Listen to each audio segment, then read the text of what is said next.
Hello, Missladypetal here, and with all the problems I'm having with my sound at the moment, this is like the 20th take for this voiceover. Just putting it out there right now.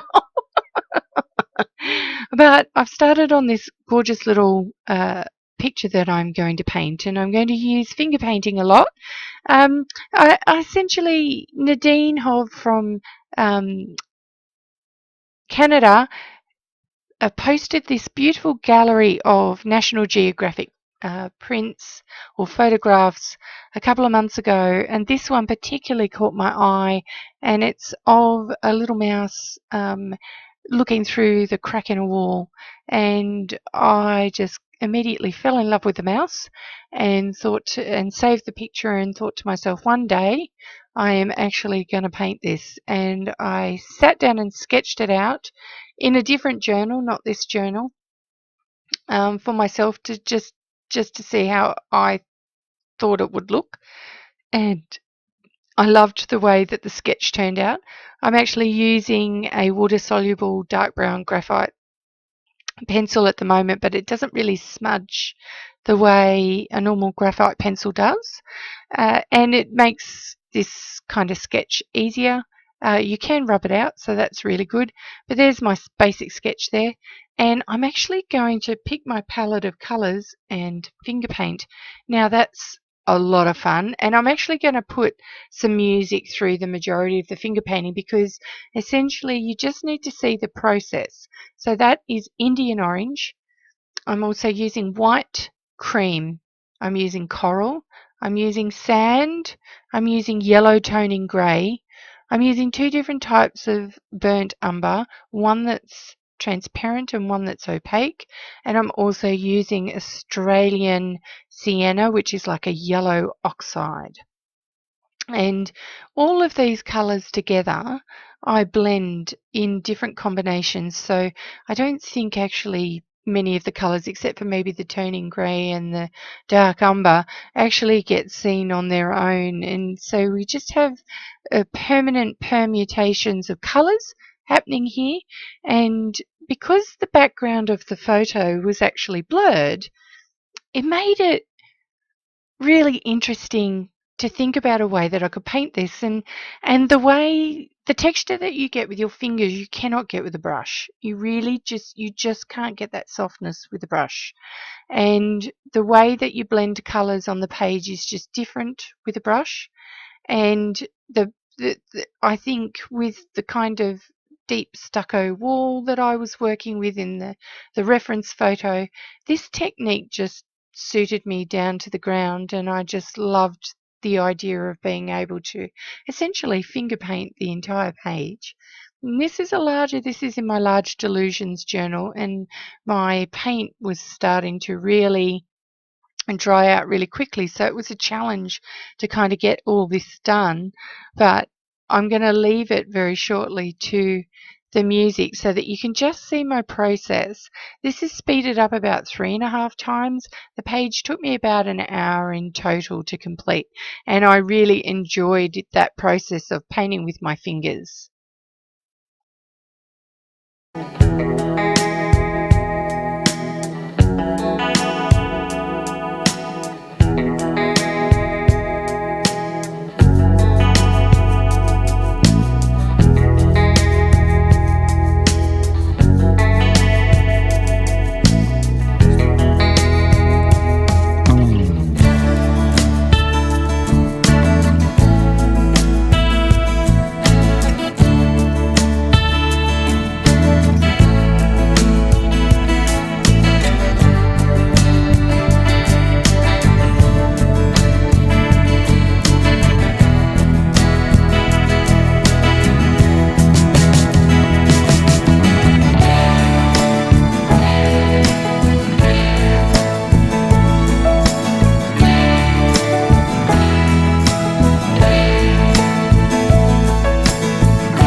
And hello again. So you can see now that I've gone from using my fingers a lot and using my brush, because this is much finer detail. And I'm doing all the underpaintings, the lights and the darks and the values, again using the same colour palette. I'm never going to stray from that colour palette because it ties the whole thing together. But what I will use the brush for is what you can see, where I just want to straighten up a line, and I don't necessarily want the line to look brilliant. I just want it to not look really, really blurred. And I don't do that with all of them, but I do it with some of the lines. And you see me adding some lighter colours here with the brush and with a bit of water, and that's just to lay down a thickness that gives me a greater base to just add those lighter colours to, because I'm now finally putting in the light source properly. I've got layer upon layer of colour, and so you can got some real depth in those walls and different tonings of colour. And so now I'm just doing these final shadings to get the values right for this wall that the little mouse is on. And I'm waiting for that paint on the mouse's face to dry so that I can do my next layer in the face. And as I move towards working here, I just add in some of these highlights that I see in the photo, and I'm not actually trying to make this mouse look incredibly realistic, but he ends up looking pretty good in the end. I think I'm very happy with him when he ends up, and the page is just delightful to look at.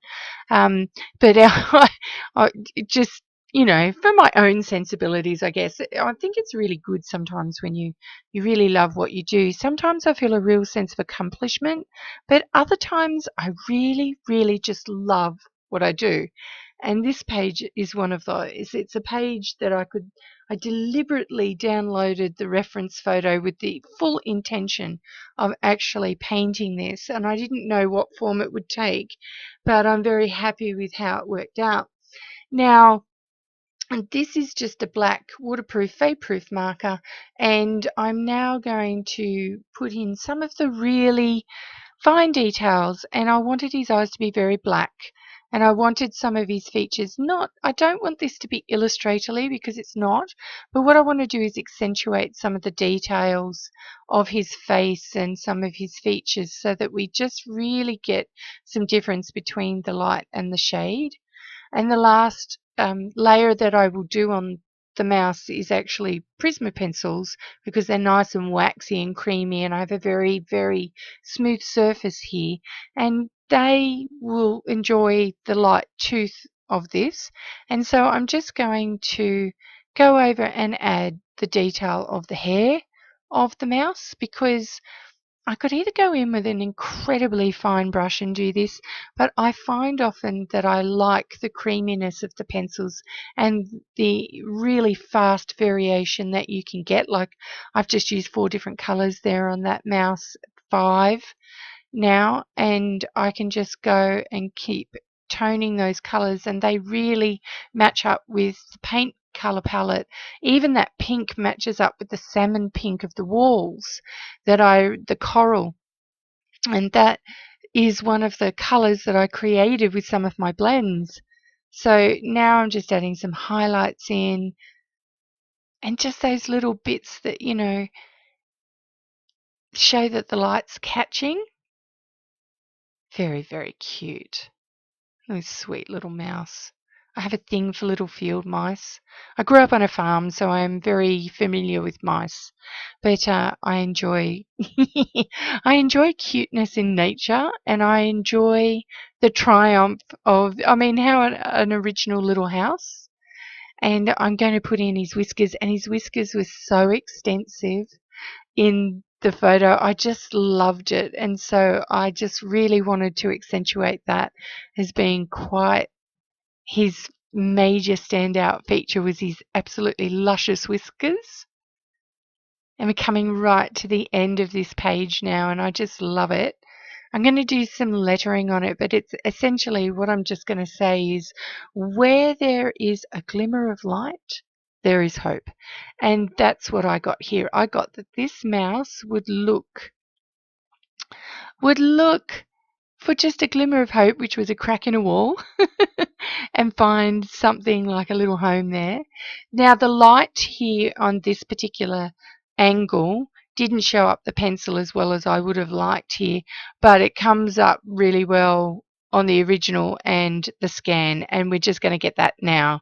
Okay, ciao for now.